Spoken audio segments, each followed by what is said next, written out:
Victoria's latest lockdown is expected to leave businesses a further $1 billion in the red, with industry groups and the opposition demanding immediate state government support.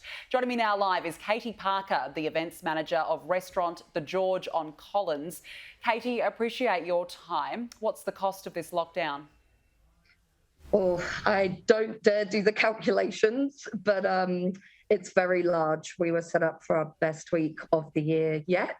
It finally felt like things were back to COVID normal in the city. And it's taken a big hit for our business. We've rescheduled about 20 events.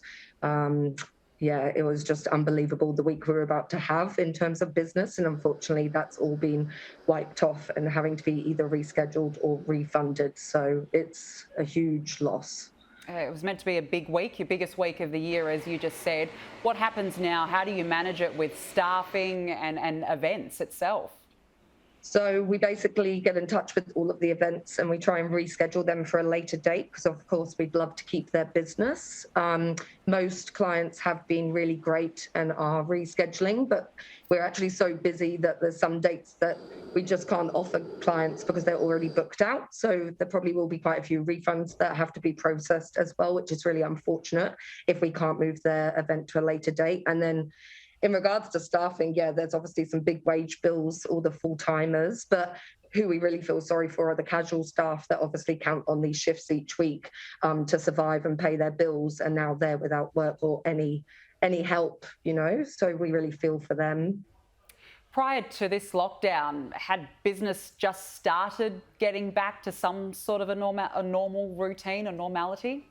I would 100% say so. It finally felt like, there was a lot of people back in the city and, we didn't have any capacity restrictions anymore. So that's been fantastic, being able to book everything. And a lot of people have wanted to come back to the city and have been dining with us, have been drinking with us, have been having events with us. We're open for lunch, dinner, late night as well at the weekend. So we're open for a lot of hours. And it's really been fantastic. The last month, I would say, has really picked up. So it was just, to be honest, a bit of a kick in the gut this week with the lockdown. We're all feeling a bit wounded and, really struggling with having to close our doors yet again. The food wastage, the wage bills, everything.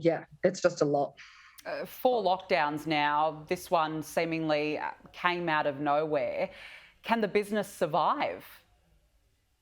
Our business, luckily, I feel the answer is yes, just because we have had since we've reopened, we've had a lot of event bookings, a lot of people dining with us. So we've been very fortunate to really get back on our feet. And a lot of people have booked events with us on Fridays if we can't accommodate them on Saturdays. So and then during the week, we have corporate events as well. So I think we're lucky that we've had a really good last few months. So we should be okay for a week, but doesn't mean that there's a lot of costs that need to be covered, unfortunately, by the owners. And obviously that's really hard for them. I just really pray and hope that it's not longer than 7 days, because that's going to be a big struggle for our business. And, with them, we'll have to look at doing the delivery heat and eat meals at home again where people recook them themselves. So we'll have to pivot the business again. But a lot of people would be out of work. Like we have over 60 or 70 staff between kitchen, floor and bar. So now there's just 2 of us that are working the phones and emails and whatnot, and everybody else is on leave or casual staff are just without work. So that's really hard.